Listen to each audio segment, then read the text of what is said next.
측면 진수 같은 경우에는 밸런스가 굉장히 중요해요. 이 밸런스가 내려가는 과정에서 무너진 것 같아요. 북한은 특이하게 굳이 왜 저 방식을 채택했을까? 김일성 시대 혹은 김정일 시대의 향수를 좀 북한 주민들한테 보여주려던 게 아닌가. 문제는 배 척추라고 불리는 게 이제 용골이 있습니다. 저렇게 좌초되면서 용골이 망가졌을 가능성이 높아요. 만약에 건져 올린다 그래도 일단 배로 사용할 수가 없어요. 북한이 이걸 공개적으로 이런 사고가 났다라고 얘기한 것도 보면 어차피 인공위성이 다 찍힌다. 세계적 망신을 당하느니 그냥 공개를 하자. 안녕하십니까, 김대영 군사평론가입니다. 지금은 KD패스 뉴스라는 인터넷 국방 항공우주 그리고 방산 전문 매체를 운영 중에 있고요. 그 다음에 유튜브는 대영제국이라고 역시 군사, 방산 관련된 전문 유튜브 채널을 운영 중에 있습니다.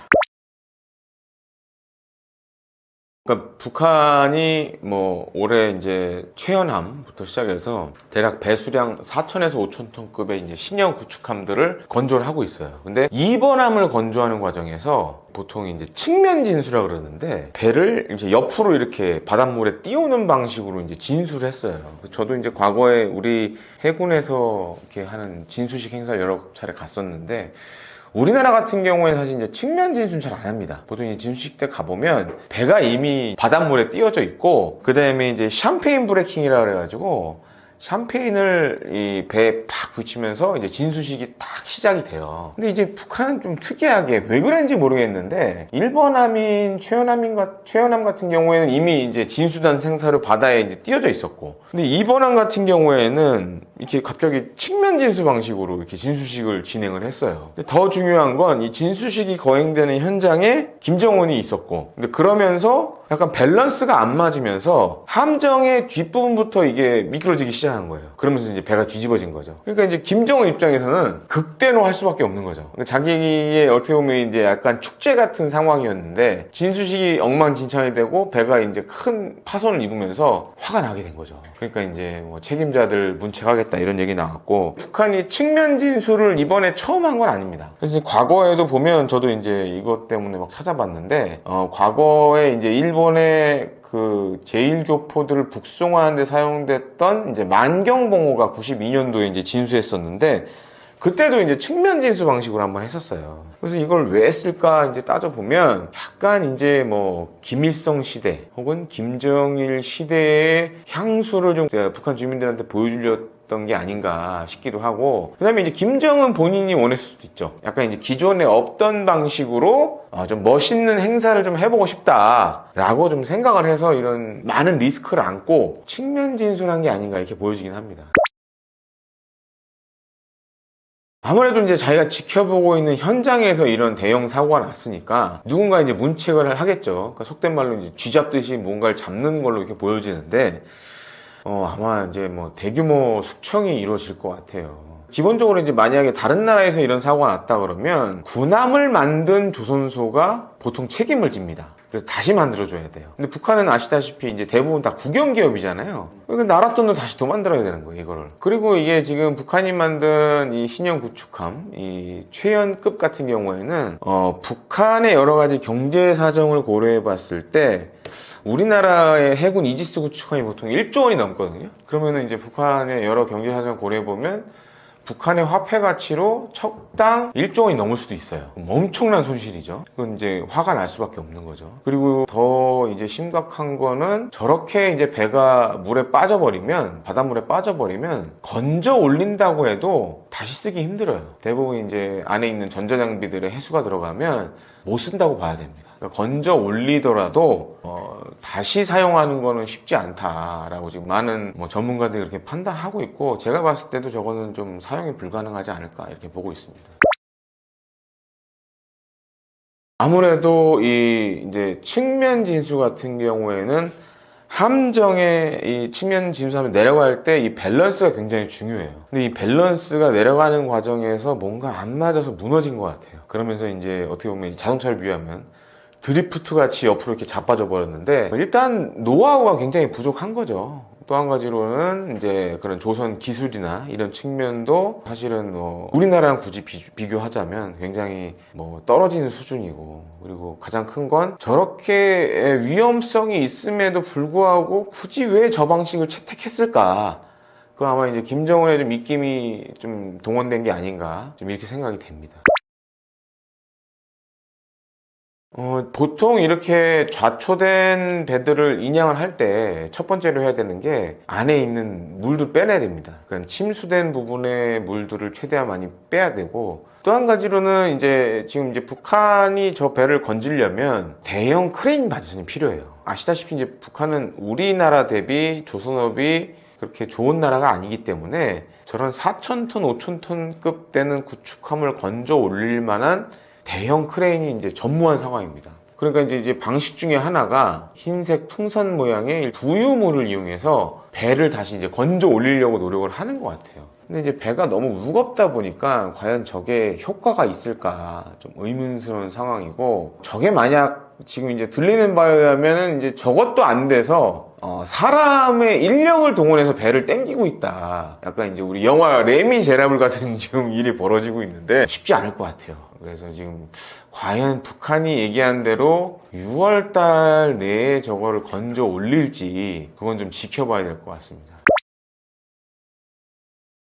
문제는 이제 보통 배에 보면 배 척추라고 불리는 게 이제 용골이 있습니다. 지금 우려되는 것 중에 하나가 저렇게 좌초되면서 용골이 지금 망가졌을 가능성이 높아요. 그럼 만약에 건져 올린다 그래도 일단 배로 사용할 수가 없어요. 제가 앞서도 얘기했지만 이제 각종 지금 이제 최연급에 장착된 무장이라던가 전자장비 이런 것들은 해수가 들어가는 순간 이미 다 망가져 버렸고, 그래서 이제 저도 이제 이 일 때문에 해군 관계자나 조선업계 관계자들하고 이제 접촉을 해서 얘기를 좀 들어봤는데, 최악의 경우는 만약에 지금 인양하는 방법들이 다 안 된다 그러면 폭파 해체하는 방법밖에 없어요. 그러니까 지금 이제 저렇게 누워져 있는 배에 폭약을 달아서 이제 터트리는 방법밖에 없는데, 지금 잘 보시면 이제 전 세계의 상업용 정찰 위성, 군용, 상용 할 거 없이 지금 사고가 일어난 청진을 거의 매일 몇 시간 사진을 찍고 있어요. 그러니까 이제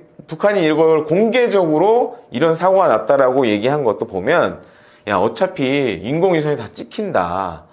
세계적 망신을 당하느니 그냥 공개를 하자 한 배경이 있는 것 같아요. 그래서 지금 여러 가지 방법으로 인양을 하려고 하고 있지만, 만약에 정말 모든 수단이 안 된다 그러면 결국에는 폭파 해체 방법을 쓸 수밖에 없다. 좀 이렇게 보고 있습니다.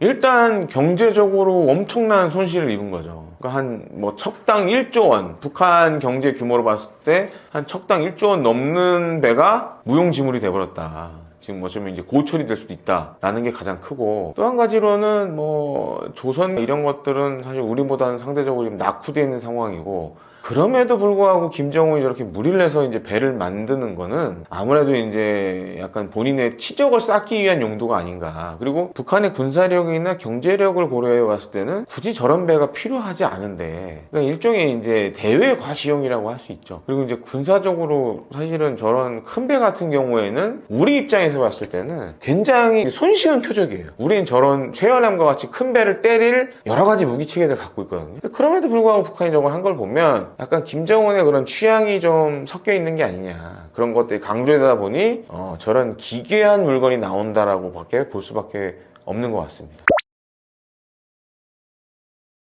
권력에 대한 불안함도 있고, 기본적으로 제가 이제 김정은 집권 이후 이렇게 살펴보면 굉장히 약간 이제 밀리터리 매니아적인 기질이 있어요. 이제 열병시대 이런 등장하는 무기들을 보면 어디서 많이 본 듯한, 해외에서 많이 이제 유명한 무기들을 짜집기를 막 여러 가지를 만들고 있어요. 이런 것들을 보면 이게 단순히 좋아한다는 측면을 넘어서 굉장히 이제 북한의 그런 무기 개발에 직접적인 영향력을 행사하고 있는 거 아니냐, 이렇게 보여지기도 합니다. 일단은 이제 분담금은 계속 미납인 상황이고, 그 다음에 이제 전에 분담금 깎아달라고도 했고, 이제 인도네시아 정부나 우리 정부나 이제 공동 개발은 계속 유지를 해야 되는 기조를 갖고 있지만, 사실 지금 이제 인도네시아의 대통령이 프라보 대통령 같은 경우에는 크게 의지는 없는 것 같아요. 의지는 없고, 그리고 이제 뭐 인도네시아가 물론 여러 가지 자원을 많이 갖고 있는 나라긴 하지만 그렇다고 해서 뭐 사우디아라비아나 UAE 같이 부자 나라는 아니거든요. 그런데도 불구하고 지금 이제 뭐 라팔 전투기 사기로 했고, 그 다음에 이제 F-15EX, 미국이 만든 F-15EX의 인도네시아 버전인 뭐 F-15ID도 산다고 그러고. 그래서 이게 당분간은 큰 양국의 지금 KF-11 공동개발 관련돼서 진전은 별로 없을 것 같다.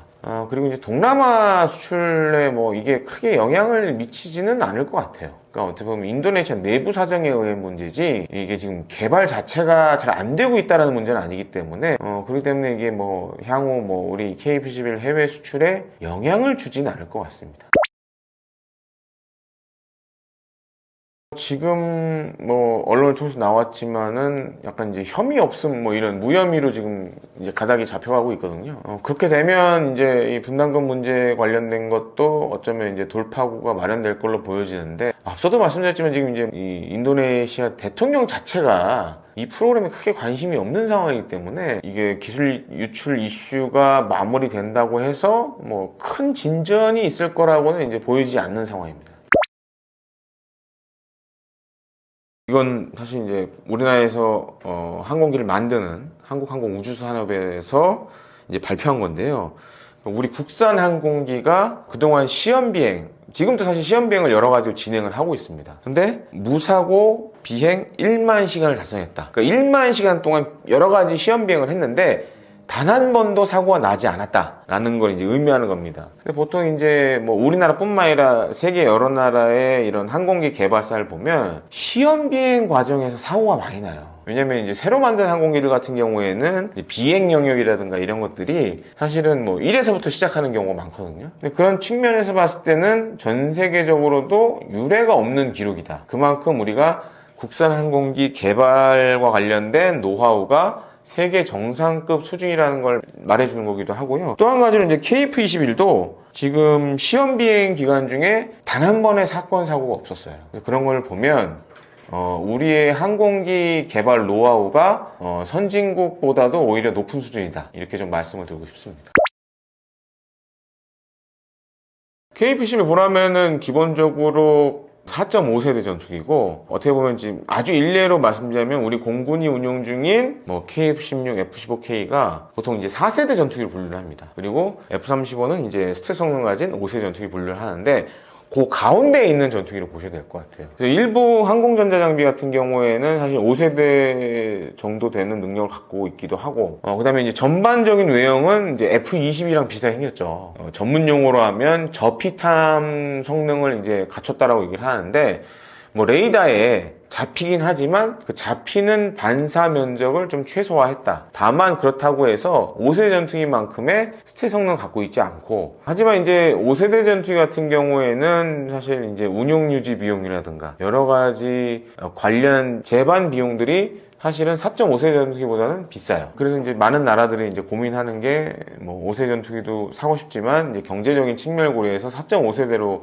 하는 경우도 많거든요. 또 한 가지로 이제 뭐 경쟁 기종으로 언급되는 뭐 프랑스 라파르, 이제 유로파이터 타이푼보다는 대당 가격이 지금 이제 블록 1 공중전만하는 블록 1 같은 경우에는 한 900억, 1000억 정도로 예상을 하고 있고, 다목적으로 쓰는 블록 2 같은 경우에는 비싸면 1200억, 1300억 정도 예상을 하는데, 그래도 한 1500억 하는 유럽 전투기들보다는 상대적으로 저렴하다. 또 한 가지로 이제 운영 유지 비용이나 이런 것들도 경쟁 기종인 유럽산 전투기들에 비해서는 그래도 KF-11이 싸고 경쟁력을 가지고 있다라고 좀 말씀을 드리고 싶습니다. 일단 5세대 전투기 같은 경우에는 스텔스 성능이 핵심인데, KF-21은 5세대 전투기 같은 스텔스 성능을 갖고 있지 않아요. 생존성 측면에서는 사실 이제 5세대 전투기가 KF-21보다는 훨씬 앞서 있고, 다만 이제 운용 유지 비용이라든가 그다음에 수출 관련된 문제에 있어서는 그래도 F-35보다는 좀 우위에 있다. 왜냐면 F-35는 미국의 정말 찐친 동맹국이 아니면 팔질 않아요. 우리나라도 지금 F-35를 보유하게 된 계기가 굳건한 이제 한미 동맹이라는 관계가 있었기 때문에 F-35를 살 수 있는 그런 환경이 됐었고, 반면에 이제 세계 여러 나라들 같은 경우에는 미국과 막 밀접하게 친한 나라가 아닌 나라들이 더 많죠. 그런 나라들은 대안으로 KF-21을 좀 이제 찾을 수 있을 가능성이 높죠. 기본적으로 이제 1990년대 혹은 이제 2000년대에 전투기를 도입한 국가들은 슬슬 다음 전투기를 좀 고민해야 되는 시점이었습니다. 보통 이제 전투기 같은 경우에도 수명이 뭐 짧으면 30년, 길면 40년 정도 쓰는데 그런 나라들이 사실 많아요. 지금 UAE도 그런 대표적인 나라 중에 하나인데 UAE가 이제 한 2000년 초반에 미국으로부터 F-16 블록 60을 구매를 했습니다. 그래서 이제 슬슬 요 전투기를 대체할 지금 생각을 하고 있는데 그 중에 하나로 손꼽히는 게 이제 KF-21이에요. 근데 이제 UAE는 왜 KF-21에 관심을 갖냐? 물론 이제 KF-21의 성능도 있지만 최근 UAE가 자국 방산을 많이 키우고 있습니다. 그래서 이제 UAE도 잘 보면 자기네 나라에서 만든 여러 가지 이제 공대지 무장이나 이런 것들이 있어요. 그래서 지금 요구하는 것들이 우리나라에서 만든 무기를 들여오는 전투기에 장착을 하고 싶다라는 게 강하고 또 한 가지로는 이렇게 들여오면서 여러 가지 항공기 제작 기술의 좀 노하우를 좀 전수받고 싶다 이런 측면들이 굉장히 많습니다. 그래서 이제 KF-21 굉장히 관심 많이 갖고 있고 다른 나라들도 상황이 비슷해요. 뭐 사우디도 그렇고 UAE도 그렇고 이제 차세대 전투기를 이제 구매할 시점에 점점 다가오고 있고 그래서 후보 기종 중에 하나로 KF-21을 이렇게 눈여겨보고 있다라고 생각하시면 되겠습니다.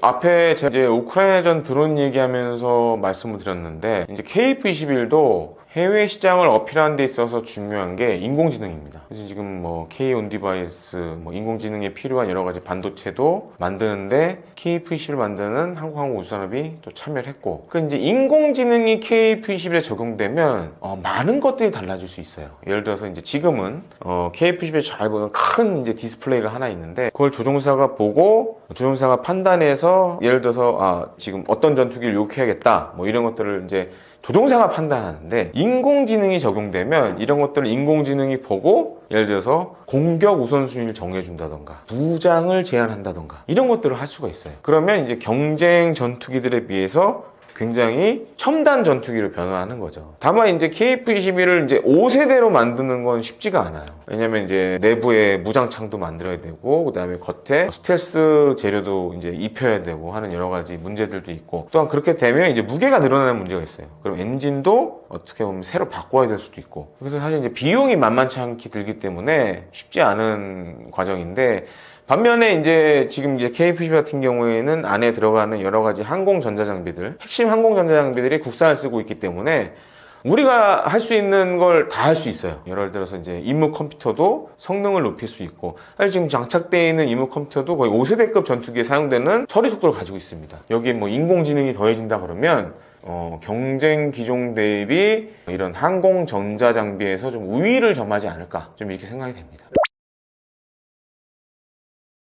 지금 이제 트럼프 2기 행정부가 출범을 했고, 뭐 얼마 전에도 이제 언론 보도를 통해서 주한미군 감축이라든지 이런 얘기가 나왔거든요. 그래서 이게 꼭 한국에 대한 경고로 보기에는 사실 좀 너무 과한 해석이 아닌가 싶고, 그것보다는 지금 미국이 처해 있는 현실을 말해주는 것 같아요. 그래서 지금 이제 올해 2월에 미국에서 굉장히 핫한 이슈가 됐는데 퍼거슨의 법칙이라는 게 나왔습니다. 미국이 처해 있는 현실 중에 가장 어려운 게 뭐냐면 지금 미 정부가 미 국채 이자를 지급하는 비용이 미 국방비를 초과한 상황이 됐어요. 그래서 이제 퍼거슨의 법칙이 뭐냐, 이런 국채 이자를 지급하는 비용이 국방비를 추월하게 되면 미국이 강대국의 지위에서 내려올 수밖에 없다라는 것을 이제 의미하거든요. 그래서 지금 잘 보시면 미국이 기존의 동맹국들에 대해서 많은 요구를 하고 있어요. 근데 옛날처럼 우리가 너희들 다 돌봐줄 수 없다. 그러니 동맹국들이 뭐 예를 들어서 이제 방위비 분담금이라든가 국방비를 증액해라. 이런 식의 얘기들을 많이 지금 하고 있고, 또 한 가지로는 이제 과거에는 미국을 중심으로 해서 이렇게 원형으로 이제 동맹국들이 다 있었어요. 근데 지금 이제 미국의 사정이 여의치 않다 보니까 격자형 동맹 체계로 바뀌어지고 있어요. 그 격자형 동맹 체계가 뭐냐면 이제는 이제 미국과 동맹국들이 거의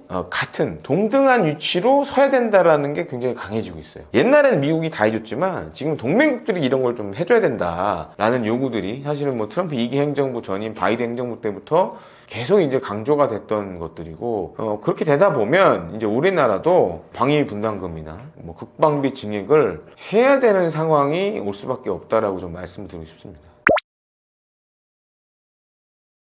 첫 번째로는 지금 이제 트럼프 2기 행정부 같은 경우에는 중국과의 충돌을 다 생각을 하고 있어요. 그렇기 때문에 물론 미국도 준비를 해야 되지만 동맹국들도 그런 군사적 대비 태세를 갖추라는 요구를 많이 하고 있습니다. 그래서 이제 뭐 나토 수준, 뭐 GDP 5% 수준의 국방비 증액을 지금 얘기를 하고 있는데, 사실 지금 나토 같은 경우에도 5%를 지출하는 하는 국가는 없어요. 보통 이제 뭐 1%, 2%, 그 다음에 이제 예외적으로 이제 폴란드가 한 4% 이상 쓰고 있는데, 그리고 이제 우리나라도 마찬가지겠지만, 대부분의 정부 예산 같은 경우에는 이제 많은 비중을 차지하는 게, 그리고 국민들이 요구하는 거는 복지나 교육 이런 거겠죠. 이제 국방비를 증액한다라는 거는 사실 그런 부분에 손실을 감수하고 해야 되는 부분이에요. 미국이 뭐 그런다고 해서 이게 쉽게 이루어질 수 있는 사안은 아니라는 거죠. 그러니까 국민적 합의가 필요하고 납세자들의 동의가 필요한 부분입니다. 다만 이제 5%는 사실 어느 나라든 무리예요. 하기 쉽지 않아요. 뭐 2%, 3% 정도는 우리나라도 뭐 2%는 이제 넘어가 있는 상황이고 3%까지는 좀 우리가 이제 고민을 해봐야 될 때가 아닌가 좀 이렇게 보여집니다. 사실은 이제 주한미군 같은 경우 현재 한 28,500명 정도가 주둔을 하고 있습니다. 트럼프 1기 행정부 때도 사실 트럼프 대통령이 여러 얘기를 했었죠. 거의 뭐 한국이 무임승차한다는 식으로. 그래서 2기 행정부도 아마 비슷한 요구를 할 것 같고 여기에 더해서 병력도 일부 조정을 할 것 같아요. 그래서 이제 뭐 미국의 월스트리트저널에서는 4,500명 지금 줄인다는 얘기도 하는데 그게 과연 4,500명이 될지 아니면 그보다 적은 수준이 될지는 좀 지켜봐야 될 것 같습니다. 하지만 지금 이제 미 국방부 같은 경우에는 지금 미 육해공군, 해병대, 뭐 우주군 할 거 없이 전반적으로 지금 이 낭비되는 부분을 찾아서 어떻게든 절약을 좀 하려는 게 강하고 또 한 가지는 지금 이제 미군 개혁에 타깃이 되고 있는 게 미 육군입니다. 근데 우리나라 같은 경우에는 주한미군의 대부분을 차지하고 있는 게 미 육군이에요. 그렇기 때문에 아마 이 미 육군, 특히 한국에 주둔하고 있는 미 육군에 대한 감축이 당연하게 일어날 것 같고 또 한 가지 이제 이렇게 지금 병력을 감축하는 이유 중에 하나는 이제 중국과의 전쟁에 대비한다는 측면도 있어요. 그래서 이제 일례로 지난해 12월 말에 주일미군 가운데 이제 대부분을 차지하는 게 주일미군의 지상작전을 수행하는 건 대부분 이제 미 해병대가 합니다. 근데 지금 이제 오키나와에 한 19,000명 정도의 미 해병대 병력이 있는데 이 가운데 9,000명이 이제 괌으로 이전한다라는 발표가 나왔어요.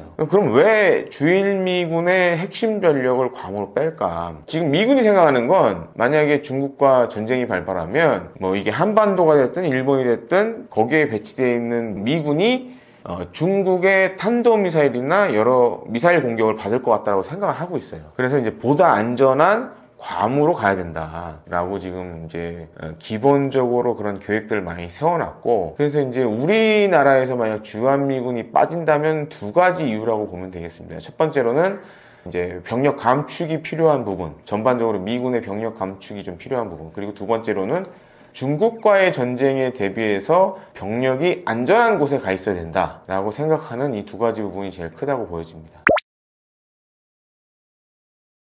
그래서 지금 이제 새 정부가 녹화하는 날 또 마침 들어섰고 여러 대응 방안들을 구상을 아마 할 걸로 보여집니다. 방위 분담금 같은 경우에는 정말 미국이 원하는 대로 우리가 다 들어줄 수는 없죠. 다만 이제 어떻게 이걸 상쇄를 시키느냐 굉장히 중요한데 그런 이제 대안으로 지금 떠오르고 있는 게 인도 태평양 지역 미군의 각종 무기 체계들의 MRO를 지금 생각을 하고 있어요. MRO라는 게 보통 이제 유지 보수 관리 이런 부분을 얘기하는 건데 예를 들어서 이제 요즘 계속 주목을 받고 있는 뭐 미해군 MRO 사업이라든가 아니면은 이제 인도 태평양 지역 미군군의 뭐 전투기라든가 각종 군용기에 대한 뭐 정비를 우리가 대신 한다던가 아니면 이제 미 육군에 쓰는 뭐 전차 장갑차 이런 장비들을 MRO 하는 것도 일종의 이제 방위비 분담금 증액을 상쇄할 수 있는 그런 방안으로 떠오르고 있습니다. 그래서 이런 것들은 우리가 미국과 협상을 통해서 잘 해결한다 그러면 우리가 이제 많은 방위 분담금 없이도 미국의 요구를 좀 맞출 수 있지 않을까 이렇게 보여집니다. 그래서 사실 이제 이번에 헤그세스 장관이 그 싱가포르에서 열린 샹그릴라 대화에서 이제 중국 관련된 굉장히 센 발언들을 했거든요. 거기서도 또 이제 언급이 됐죠. 27년에 중국이 대만을 침공하려고 한다. 제가 앞서 말씀드렸던 이제 주한미군 병력 감축과도 이게 사실 연결이 돼 있는 건데, 지금 미군의 많은 이제 주요 직급의 그런 지휘관들은 반복적으로 얘기를 하고 있어요. 27년도에 중국이 대만을 침공하려고 한다. 물론 이제 그런 일이 일어나서는 안 되겠지만 일단 미국이나 미국 정부나 미군은 그렇게 생각을 하고 있고, 실제로 이제 군사적으로도 그런 여러 가지 액션들을 취하고 있기 때문에 절대 일어나서는 안 된 일이겠지만, 만약 그런 일이 일어났을 때 좀 우리나라가 어떻게 대비를 해야 될지 아마 이제 새 정부가 가장 직면하게 될 좀 큰 문제라고 보여지고요. 또 한 가지로는 우리가 그거에 대비한 여러 가지 플랜들을 짜놔야 됩니다. 근데 제가 확인해 본 바로는 우리나라는 사실 크게 이걸 안 일어난다라고 생각을 많이 해요. 물론 저도 이제 안 일어나야 된다라고 보고 있지만, 사실 뭐 미래 일은 예측할 수가 없잖아요. 그에 비롯한 여러 가지 이제 일종의 플랜 B들은 짜놔야 된다. 그래서 그런 대비책들이 없으면 정말 우리가 큰 위기를 맞을 수도 있다라고도 생각되는 시점입니다. 저는 개인적으로 50% 이상은 봐요. 실제로 지금 이제 그런 중국군 같은 경우는 실제 그런 군사적인 훈련이나 연습들을 꾸준히 하고 있고, 최근에 이제 뉴스 보시면 아시겠지만 계속 대만 포위 훈련을 하고 있거든요. 저거는 이제 여차하면 중국군은 우리나라 군대하고 다릅니다. 국민의 군대가 아니라 공산당의 군대예요. 예를 들어서 시진핑 국가주석이 당이 명령하면 그대로 이제 수행하는 그런 집단이기 때문에 우리 이게 일반적인 민주주의 국가들의 군대하고는 좀 차이가 많다라고 생각하셔야 될 것 같습니다. 첫 번째로 이번 공격 같은 경우에는 물론 이제 우크라이나 전쟁이 발발하면서 대규모 드론 전쟁이 됐지만, 우리가 좀 주목해서 봐야 될 게, 그동안 우크라이나가 드론을 이용한 공격들은 대부분 우크라이나에서 출발해서 러시아에 있는 비교적 우크라이나 가까운 지역을 타격하는 데 좀 초점을 맞췄어요. 근데 이번에는 우크라이나 군 정보국이 한 1년은 넘는 시간을 투자해가지고 이 러시아 극동 지역, 특히 우리 한반도와 가까운 지역까지 이 드론을 컨테이너에 위장해서 배치한 다음에 시점을 맞춰서 동시다발적으로 공격했다라는 데 큰 의미가 있습니다. 그래서 이런 것들이 향후에 미래전에 굉장히 영향을 줄 것 같고요. 또 한 가지로는 이번 공격에 사용된 드론들은 한 가지 특징이 있습니다. 인공지능 학습을 통해서 러시아의 4곳의 공군기지에 있는 전략 폭격기들만 골라서 때렸다는 거예요. 이게 미래전에 주는, 특히 지금 이제 미래전 관련돼서 인공지능이 굉장히 중요시되고 있는데, 어떻게 보면 우리 현실에 한 걸음 다가왔다라고 좀 평가를 드리고 싶습니다. 이번에 사용된 드론이 한 117대 정도 되는 걸로 이제 알려져 있어요. 근데 이 드론들이 그야말로 러시아의 가장 귀중한 군사 자산인 전략 폭격기 41대를 사실상 망가뜨렸습니다. 그러니까 일부는 불타기도 했고, 일부는 파괴되기도 했고. 그래서 이제 우크라이나 측 주장에 따르면은 러시아 측 피해 규모가 한 70억 달러에 달한다고 얘기를 하고 있어요. 그래서 제가 이제 계산해 보니까 우리 원화로 한 9조 7천억 원에 달하는 걸로 지금 알려져 있습니다. 그래서 생각해보세요. 이게 대당 보통 이 전략 폭격기 같은 경우에는 뭐 수천억 정도 하는데, 그야말로 몇백만 원 혹은 몇십만 원짜리 드론에 의해서 파괴가 된 거예요. 가성비로 치면 어마어마한 거죠. 그리고 또 한 가지로는 이 전략 폭격기 같은 경우에는 기존의 폭격기들하고 좀 차이가 있습니다. 그러니까 보통 전략 폭격기들은 핵무기를 운용하는 폭격기예요. 근데 이런 폭격기들이 이렇게 드론에 의해서 그것도 활주로 상에서 아주 손쉽게 공격당했다라는 거는 향후에 이런 일들이 어쩌면 자주 일어날 수도 있다라고 좀 보여집니다. 많은 변화를 가져오고 있는데, 특히 이번 같은 경우에는 트럭의 이런 컨테이너 윗부분에 이 소형 드론을 숨겨놓고 러시아 깊숙한 곳까지 이게 배치를 했다는 게 굉장히 충격으로 다가옵니다. 이게 어떻게 보면 러시아의 외국의 출입경 관리가 굉장히 허술하다. 또 한 가지는 이제 우리 항만이나 공항 같은 경우에는 보통 이런 컨테이너들이 들어오면 들어오는 과정에서 엑스레이 검사라든가 여러 가지 검사들을 거칩니다. 근데 러시아는 그런 검사들을 거의 안 하는 것 같아요. 지금 보니까. 그러니까 이제 이런 국경 출입과 관련된 이 구멍이 하나 뚫린 게 지금 러시아에 엄청난 피해를 주고 있다. 그리고 우크라이나 같은 경우에는 물론 이제 군 정보 같은 경우에는 우리가 사실 생각지 못했던 여러 가지 전술들을 지금 이 러시아 영내에서 펼치고 있어요.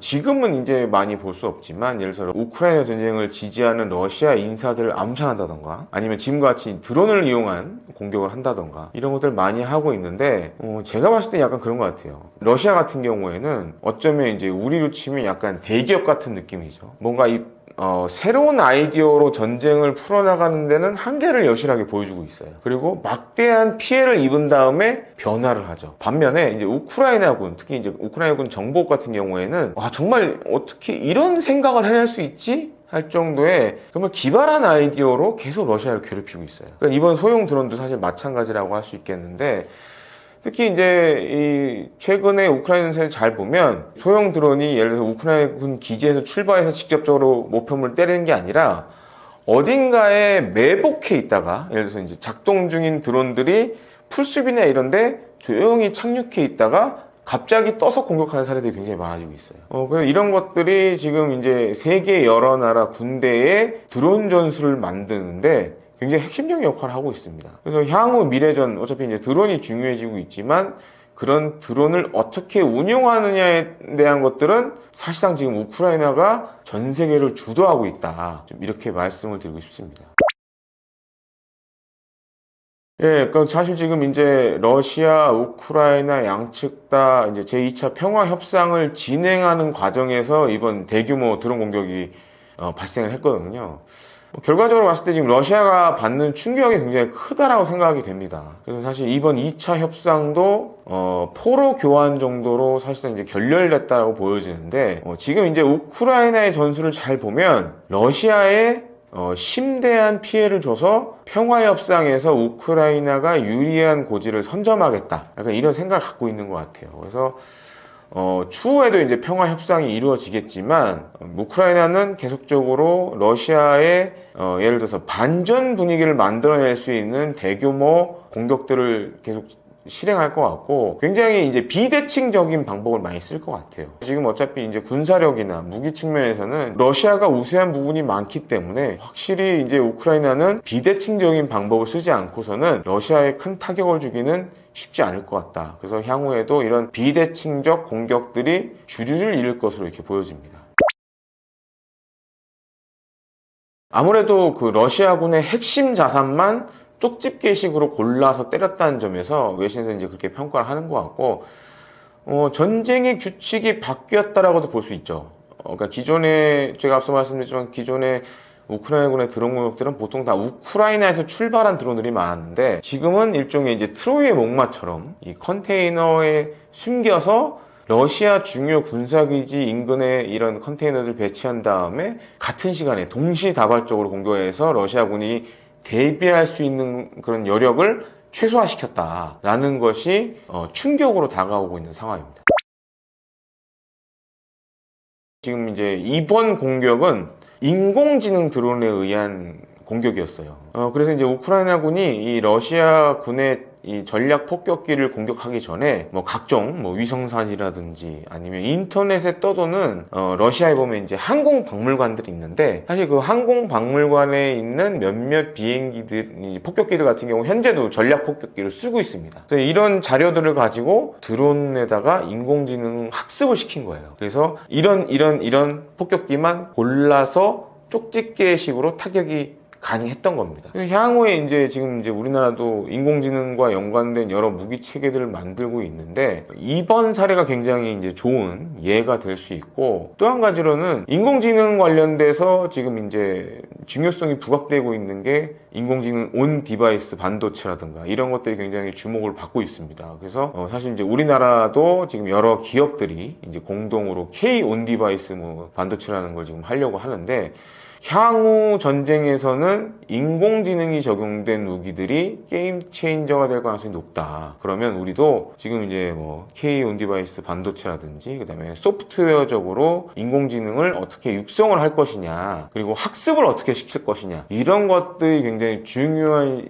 시대가 됐다라고 좀 마무리를 짓고 싶습니다.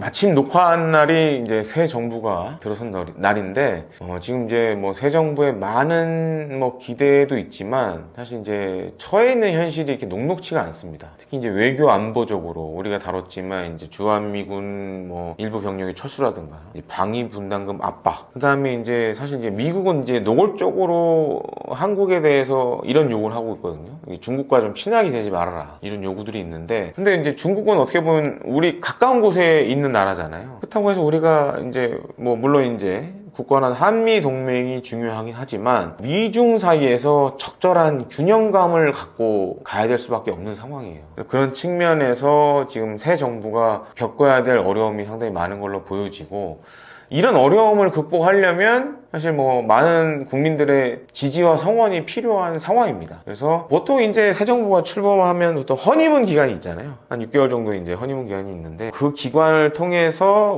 우리나라의 어떻게 보면 향후 5년간의 미래 안보를 이제 준비해야 되는 그런 시간이 왔다. 그래서 이제 뭐 정파와 상관없이 새 정부의 이런 외교 안보 정책을 좀 유심히 봐야 될 시기가 아닌가 이렇게 생각이 됩니다.